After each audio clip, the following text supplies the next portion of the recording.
Chapitre 4. Entretenir un potager. Plusieurs pourraient être portés à croire que de faire un potager, c'est relativement simple. On brasse un peu la terre, on met quelques semences, on plante quelques plants, on arrose et on récolte en fin de saison. Mais entretenir un potager, c'est un petit peu plus que ça. Ça demande un suivi régulier, c'est plusieurs petites tâches qui vont nous permettre de récolter les plus beaux légumes et d'avoir moins de problématiques d'insectes et de maladies. Donc, on va voir les différentes étapes ou les différentes tâches qu'on doit faire pendant la saison pour avoir un beau potager productif. 4.1. Semer et planter en cours de saison. Un potager ne se fait normalement pas en une seule journée. On commence normalement l'installation du potager, dans le meilleur des cas, au début du mois de mai, avec les plantes plus résistantes au froid. Ensuite, mi-mai, fin mai pour des plantes moyennement résistantes au froid, un petit peu plus tolérantes, je vous dirais. Et pour les plantes plus frileuses, comme la famille des tomates ou la famille des concombres, par exemple, qu'on va voir un petit peu plus tard, eux, on va attendre plutôt début juin pour les installer au jardin. Donc, les semis et la plantation peuvent être étalés sur à peu près un mois, c'est-à-dire de début mai à début juin. Donc, semis et plantés en cours de saison. Les semis se font normalement de début mai à début juin lors de la réalisation du potager. Par la suite, en cours de saison, oui, on va ressemer et à la limite replanter dans certains endroits du potager pour s'assurer que le potager est bien rempli et pleinement productif. Donc, il y a l'installation du jardin en début de saison, mais on va aussi faire des semis de façon successive dans le cours de la saison pour s'assurer que notre jardin est bien rempli, productif et qu'on réussit à étaler les récoltes. Deuxième point, arroser. L'arrosage est particulièrement important en début de saison pour le jardin. Quand on vient de faire nos semis, nos plantations, bon, je commence avec les semis. Les semences ont besoin d'une humidité constante pour bien germer et se développer. Donc, si on commence à faire des semis, on arrose, puis après ça, on part en vacances pendant une semaine, on revient, ça a eu le temps de sécher, les semences vont mourir. La germination, c'est un stade très fragile pour les plantes. Donc, à partir du moment où on sème dans le jardin, on doit garder le sol humide jusqu'à germination complète. Si on installe des plants au jardin, par exemple, on plante des choux, des tomates ou peu importe, là aussi l'arrosage va être important en début de saison parce que la plante a encore un système racinaire relativement peu développé. Par contre, dans la deuxième moitié de saison, quand les plantes sont bien développées, on va pouvoir se permettre d'espacer les arrosages de plus en plus. Et même à la limite, dans la deuxième moitié de saison, s'il pleut régulièrement, on n'aura peut-être même pas besoin d'arroser. Donc, un bon arrosage devrait être fait tôt le matin, ça c'est l'idéal. Donc avant le lever du soleil, la plante a le temps de s'hydrater complètement, déployer ses feuilles et elle est prête à faire de la photosynthèse de façon efficace. Donc l'arrosage idéalement tôt le matin. L'autre avantage d'arroser tôt le matin, c'est que le feuillage ne restera pas humide très longtemps, donc on diminue les risques de maladies fongiques.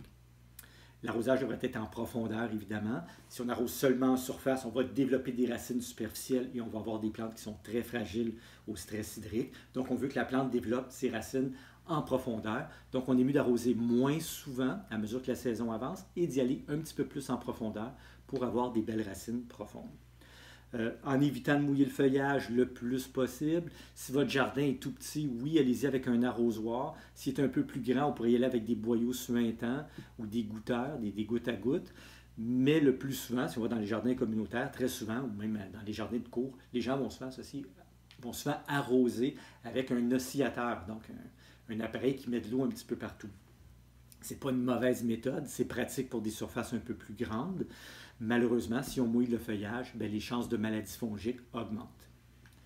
L'autre point important, dans le meilleur des cas, arroser avec de l'eau tempérée. Donc, si vous avez un baril récupérateur d'eau de pluie, donc vous remplissez votre arrosoir à même le baril, votre eau est à peu près à la température de l'air, soit autour de 20-25 degrés, dépendant de l'été. Donc, ça fait un arrosage qui est beaucoup moins stressant pour la plante. Le pire, c'est d'arroser avec de l'eau très froide. Et si on n'a pas le temps d'arroser en profondeur, à la limite, on est mieux de faire un binage. Le binage n'apportera pas de la nouvelle eau dans notre sol, mais le binage va avoir l'avantage de faire une couche isolante en surface et l'eau qui est en dessous de cette couche-là va rester dans le sol parce qu'elle n'est pas capable de remonter vu qu'on a fait une couche isolante. Donc, elle ne remontera pas par capillarité pour s'évaporer. Donc, si on n'a pas le temps de bien arroser, oui, biner le jardin est une très bonne pratique pour garder l'eau dans le sol. Et pour ce qui est des besoins en arrosage, c'est très difficile de dire à quelle fréquence on devrait arroser un jardin. Les gens vont vous demander, je fais un potager, combien de fois par semaine j'arrose? Ça dépend énormément. Ça dépend évidemment du climat. Est-ce qu'il pleut souvent, il ne pleut pas souvent? Ça dépend du type de sol. Ça dépend des plantes qu'on cultive, à quel stade elles sont rendues. Donc, il y a plusieurs facteurs qui font en sorte que c'est très difficile de déterminer une séquence idéale pour l'arrosage du potager. Point suivant, fertiliser. Donc, normalement, pour la fertilisation du potager, on devrait travailler à peu près à 3 applications par saison. La première application, c'est au moment de la préparation du potager. Généralement, au moins 1 cm de compost, comme on l'a vu dans le cours d'amendement. Si on peut en mettre 2 ou 3, c'est encore mieux. Et souvent, simplement l'application de compost va être suffisante comme première application d'éléments nutritifs. Si on a des plantes très gourmandes puis on sait que notre sol est un petit peu plus pauvre, on pourrait combiner au compost un petit peu d'engrais lors de la première application qui a normalement lieu dans la première moitié du mois de mai.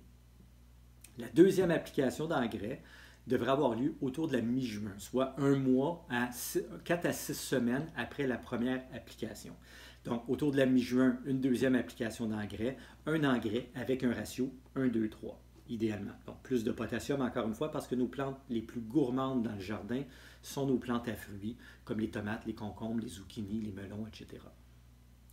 Troisième application, on pourrait, début du mois d'août, appliquer une troisième application d'engrais, toujours un ratio 1, 2, 3, mais seulement sur des plantes les plus exigeantes. Donc, on va appliquer un petit peu d'engrais autour de nos tomates, autour de nos poivrons, de nos aubergines, par exemple, parce que c'est des plantes un petit peu plus gourmandes. Elles vont profiter, ces plantes-là, d'une troisième application d'engrais, début du mois d'août. Chaque année, donc, on devrait mettre 1 cm de compost ou plus et un engrais approprié pour le potager, comme je le disais tantôt, un peu d'azote, beaucoup de phosphore et encore plus de potassium. On peut aussi faire des fertilisations foliaires en cours de saison. Encore une fois, surtout pour nos plantes gourmandes. Un peu de thé de compost, des algues liquides ou des purins de plantes. Les purins de plantes vont aussi avoir un rôle insectifuge ou insecticide. Donc, ou encore même antifongique. Donc, les purins de plantes pour protéger nos plantes, et sinon des fertilisations foliaires aux algues ou au thé de compost vont avoir l'avantage d'apporter des éléments nutritifs, et ces deux substances-là aussi ont des rôles protecteurs pour les plantes. Donc, si on va avoir des belles plantes en santé vigoureuse, idéalement nos 3 applications d'engrais par année, puis on peut se permettre un petit boost avec des algues, du thé de compost ou des décoctions de plantes pour certaines plantes. Quatrième point, biner. Donc, c'est bon d'ameublir le sol en surface, donc le premier centimètre, le premier 2 cm avec un appareil comme une binette ou un cultivateur. Donc, il est bon d'ameublir le sol en surface. Idéalement, on fait ça 1 fois par semaine ou encore après une pluie. On peut faire ça avec une binette. Donc, une binette, ce n'est pas un appareil pour travailler le sol en profondeur, c'est juste fait pour casser la croûte, donc les 2 premiers centimètres tout au plus. On peut aussi travailler, c'est probablement un instrument encore plus populaire, ce qu'on appelle un cultivateur. Certains appellent ça un 3-dents. Donc, le cultivateur avec ses dents va permettre de casser la croûte du sol sans arracher les racines si on travaille seulement en surface. Cette pratique a plusieurs avantages. Donc, il y a plusieurs avantages au binage. Premièrement, évidemment, ça aère le sol parce qu'un sol qui est croûté respire moins bien. Donc, en cassant la croûte, en ouvrant le sol, la respiration racinaire va s'améliorer. Et on le sait, des racines qui respirent bien, ça fait généralement des belles plantes. Ça permet aussi de garder l'eau dans le sol, comme je le disais tantôt, parce qu'en binant, on vient de former une couche isolante en surface qui va être remplie d'air et qui va empêcher l'évaporation de l'eau du sol. Ça permet une meilleure pénétration de l'eau de pluie. Un sol qui est croûté, s'il pleut un peu, l'eau a tendance à perler, à glisser dessus, alors que s'il est cassé, il est ouvert, l'eau va pénétrer beaucoup plus facilement pour se rendre aux racines. Et enfin, ça élimine des petites mauvaises herbes, parce que très souvent, quand on bine, on combine ça souvent avec une opération de désherbage. En même temps qu'on bine, on arrache les petites mauvaises herbes qu'on peut ramasser par la suite, ou encore les laisser au soleil, sécher et mourir sur place. Donc ça, c'est pour le binage. 5e point, désherbage. Donc, le désherbage devrait avoir lieu tout au long de la saison, mais il est particulièrement important dans la première moitié de la saison. Parce que si vous perdez le contrôle dans les premières semaines, souvent ça devient décourageant. Moi, j'ai travaillé dans les jardins communautaires et je voyais souvent ça, des gens qui étaient très présents la première semaine. Après ça, ils commençaient à se passer les visites. Puis à un moment donné, quand ils revenaient, il y avait beaucoup de mauvaises herbes, ils étaient découragés, puis ils abandonnaient le jardin pour le reste de la saison. Donc, très important en début de saison pour ne pas perdre le contrôle. C'est généralement effectué en même temps que le binage, comme je disais tantôt. On bine, on arrache les petites mauvaises herbes en même temps. C'est l'opération la plus exigeante en temps pour un potager. Donc, les gens sous-estiment des fois le temps que ça prend de désherber un jardin. Si vous ne travaillez pas avec un pays, je vais parler du pays un peu plus tard, le désherbage, c'est une opération qu'on doit faire normalement toutes les semaines, au moins une fois par semaine, idéalement même 2 fois par semaine. Et si vous gardez votre jardin propre, il est plus beau, c'est plus motivant d'aller travailler dedans aussi. Point suivant, éclaircir.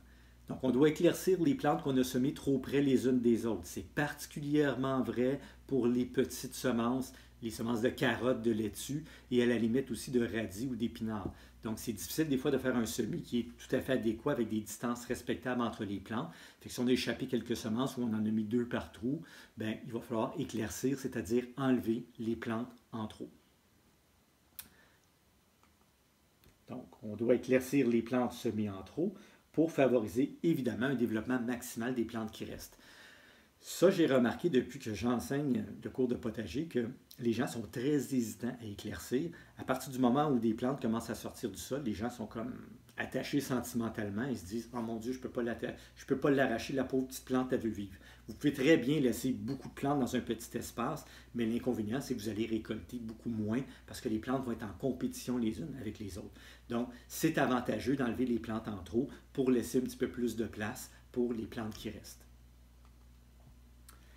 Pour les plantes semées directement au potager, donc comme je le disais tantôt, l'éclaircissage va se pratiquer surtout pour les carottes, les radis, les laitues et les épinards.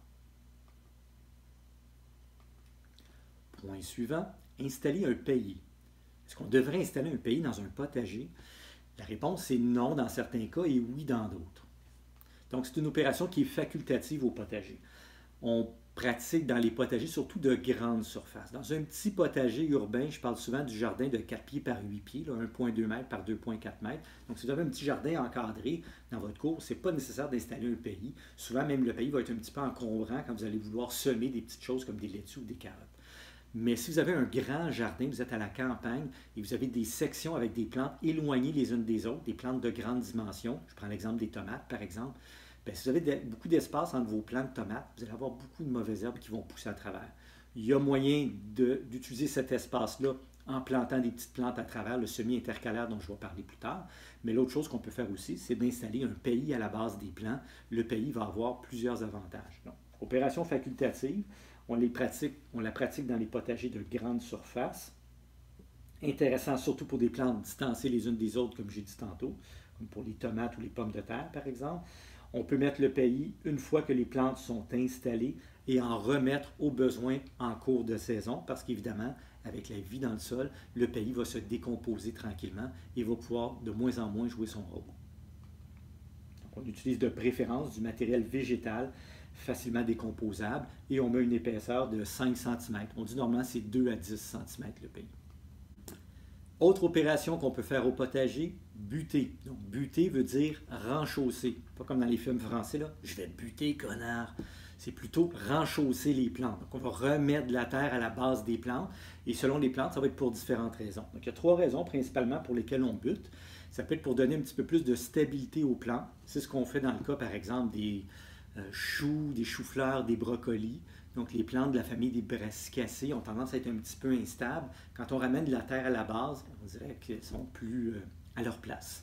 Donc, on va les solidifier en renchaussant ou en butant.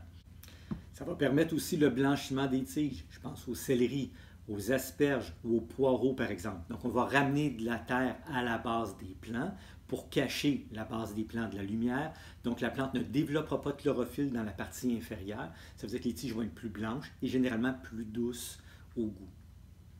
Et l'autre raison pour laquelle on peut buter ou renchausser les plantes, c'est pour empêcher le verdissement. On parle principalement des pommes de terre. Donc, les pommes de terre, quand elles poussent, si elles sortent un petit peu de la terre, elles vont être exposées à la lumière et développer ce qu'on appelle de la solanine, qui est une toxine. Donc, on renchausse, même dans les champs, on fait ça en agriculture. Donc, on renchausse les pommes de terre pour s'assurer que les pommes de terre sont bel et bien enterrées à la pleine noirceur et qu'elles ne développent pas cette substance toxique-là.